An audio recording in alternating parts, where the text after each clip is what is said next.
Kembali lagi bersama saya Ali Mustafa, atau lebih dikenal dengan sebutan Bang Al.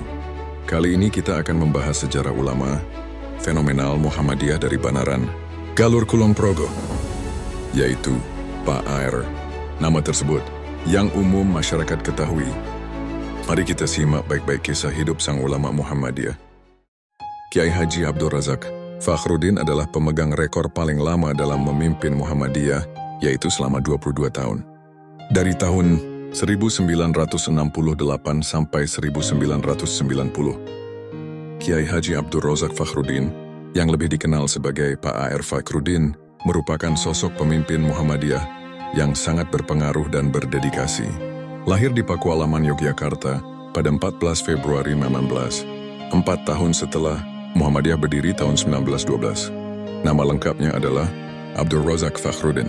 Ayahnya Fakhruddin pernah menjabat Lurah Naib Pakualaman, Yogyakarta. Masa kecil beliau pernah dilalui di kota Jogja, tetapi kemudian mengikuti orang tuanya pindah ke desa Banaran di Kabupaten Kulon Progo, sekitar 50 km ke arah barat dari kota Yogyakarta. Sosok Air Fakhruddin boleh dibilang sosok yang lekas matang.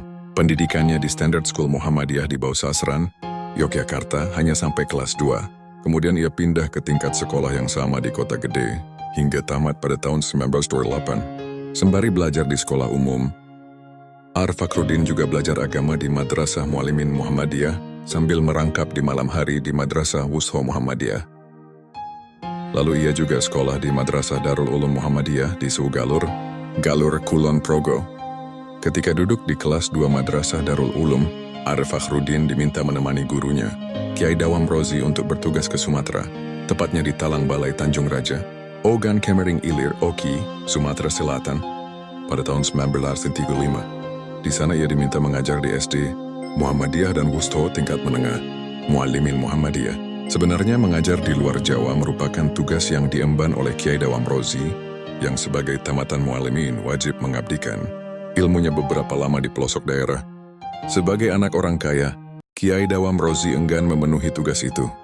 Namun pihak Madrasah Muallimin tidak pandang bulu. Kiai Dawam Rozi akhirnya harus berangkat. Ia mengajukan syarat minta ditemani muridnya yang bernama Air Fakhruddin. Dengan kecerdikannya beliau, ya bisa dibilang guru super cerdas sih. Namun karena wasilah beliau mampu membawa Darul Ulum semakin besar dan murid yang ditugaskan di Sumatera pun membawa kemajuan Muhammadiyah yang luar biasa. Sang murid yang merasa belum cukup ilmu, maklum masih duduk di kelas 2, semula keberatan. Beliau Kiai Dawam Rozi menjawab, "Sudahlah, nanti saya yang ajari kamu secara khusus sebelum bantu saya mengajar di Sumatera." Benar saja, di Sumatera Selatan itu Air Fakhruddin langsung terjun mengajar. Namun beberapa saat sebelum memberi materi pelajaran, ia diajar dulu oleh gurunya di ruang tersendiri. Barulah Air Fakhruddin masuk kelas. Begitu terus berlalu. Namun baru 6 bulan berjalan ternyata Kiai Dawam Rozi sudah merasa cukup melakukan tugasnya dan dia pun kembali ke Jawa. Sementara Air Fakhruddin tetap tinggal di sana. Sebagai seorang guru sekolah dasar di Sumatera Selatan semenjak ditinggal gurunya, pemuda Air Fakhruddin benar-benar harus mandiri. Kemandirian dan ketekunannya pun diuji. Ketika di pelosok tersebut buku-buku untuk keperluan pengembangan dalam mengajar sulit didapat, ia berinisiatif langsung memesan dari penerbitnya. Tak jarang ia harus bersusah payah mengirim wesel kepada penerbit di Surabaya atau Jakarta demi mendapatkan buku-buku untuk penunjang mengajar. Selama 10 tahun di perantauan, ia sempat beberapa kali berpindah tempat mengajar. Setelah 3 tahun mengajar di Talang Balai, ia menjadi guru di tingkat pendidikan yang sama di Sekayu, Palembang pada tahun 1941. Kemudian pada zaman pendudukan Jepang, ia mengajar di His Muhammadiyah Sungai Gerong, Palembang pada 1942.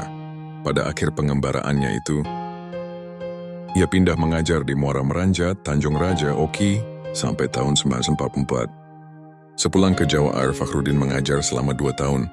Sekolah Muhammadiyah Brosot, yang sekarang dikenal dengan nama Madrasah Al-Manar Muhammadiyah Brosot, Kulon Progo. Pada saat inilah ia mulai bergiat di organisasi. Beliau bergabung dengan pasukan Hizbullah Yon 39 di bawah komandan gurunya sendiri, yaitu Kiai Dawam Rozi, untuk menghadapi agresi militer Belanda yang ingin berkuasa kembali di Indonesia. Selain itu, beliau mulai aktif di kepengurusan Muhammadiyah. Pada tahun langsung ke-8 saat masih di perantauan, A.R. Fakhruddin menikah dengan seorang gadis bernama Siti Komaria. Mungkin lantaran kesibukannya baru 6 tahun kemudian 1944, anaknya lahir hingga berjumlah 7 orang. Putri sulung ini kelak bersuamikan Sutrisno Mujdam, aktivis pemuda Muhammadiyah, yang kemudian menjadi anggota PP Muhammadiyah. Kehidupan keluarga A.R. Fakhruddin makin semarak lantaran hampir setiap 2 tahun, ia beroleh anak pertama yang diberinya nama Siti Walsila. Anak kedua, seorang laki-laki yaitu M. Sukriyanto, dosen UIN Sunan Kalijaga, Yogyakarta, yang juga aktif di PP Muhammadiyah, tahun 1998 menjabat bendahara, dan kini menjadi pegiat seni dan budaya di Persyarikatan. Anak ketiga hingga anak ketujuh berturut-turut Zahana, Lutfi, Farhan, Fazuzi, Fauzi, dan Wastia. Selama ini Muhammadiyah dikenal sebagai organisasi Islam yang banyak berkecimpung di jalur sosial melalui prinsip gerakan Al-Ma'un. Hal itu sah-sah saja karena banyak aksi nyata yang dilakukan oleh kader Muhammadiyah. Sebagaimana contoh banyak sekali sekolah, rumah sakit, maupun perguruan tinggi yang dibangun Muhammadiyah untuk kemajuan bangsa. Namun jarang sekali diketahui bahkan oleh kader muda Muhammadiyah sendiri bahwa banyak tokoh dan sesepuh Muhammadiyah yang juga berdakwah melalui tulisan. Banyak karya-karya tulis luar biasa dari para tokoh dan sesepuh tersebut ditujukan sebagai jawaban persoalan keumatan. Pak A.R. merupakan salah satunya. Beliau merupakan seorang kiai sekaligus penulis yang produktif. Karya-karyanya banyak diterbitkan dalam bentuk buku. Karya-karya Pak A.R. sudah menasional dan banyak menjadi rujukan bagi masyarakat. Pak A.R. aktif menulis rubrik di harian Kedaulatan Rakyat yang diberi nama Pak A.R. Menjawab. Tulisan itu merupakan follow-up dari pertanyaan yang diajukan oleh pembaca harian tersebut. Banyak karya yang diterbitkan ke dalam bentuk buku, di antaranya 1. Bentuk sholat kita, 2. Tuntunan sholat bahasa Jawi, 3. Soal jawab enteng-entengan, 4. Syahadatain kawedar, 5. Sarono enteng-entengan, Pancasila kebebrakan agami Islam kawedaraken. Pak A.R. merupakan santri desa yang mengindonesia bahkan mendunia. Banyak karya dan cara dakwah dari beliau yang membuat masyarakat di kalangan bawah sampai atas takzim kepada beliau. Cara komunikasi yang santun dan luwes dengan siapapun membuat gampang beradaptasi. Seyogianya itulah yang seharusnya dai muda hari ini teladani. Pada hari Jumat, Maret 1995 beliau wafat di Rumah Sakit Islam Jakarta. Setelah sebelumnya sakit panjang sekitar 2 bulan, beliau bergelut dengan penyakitnya. Banyak penghormatan kepada Pak A.R. Fakhruddin, bahkan Presiden Soeharto dan Ibu Tin juga datang memberi penghormatan terakhir sampai turut mengsalati jenazah beliau. Begitu besar jasa Pak A.R. kepada bangsa Indonesia, jiwa raga Pak A.R. bukan hanya milik keluarga atau Muhammadiyah saja, tetapi untuk umat di seluruh Indonesia. Demikianlah sejarah singkat perjuangan Pak A.R. dalam dunia Islam, terutama untuk organisasi Muhammadiyah dalam kecintaannya untuk bangsa Indonesia. Semua hal memang tidak luput dari senang dan susah dalam mewujudkan cita-cita. Namun semangat ilahi Rabbi kita mampu melewatinya dan mengisi apa yang kita mampu untuk kemajuan organisasi Muhammadiyah sesuai keahlian kita di bidang masing-masing.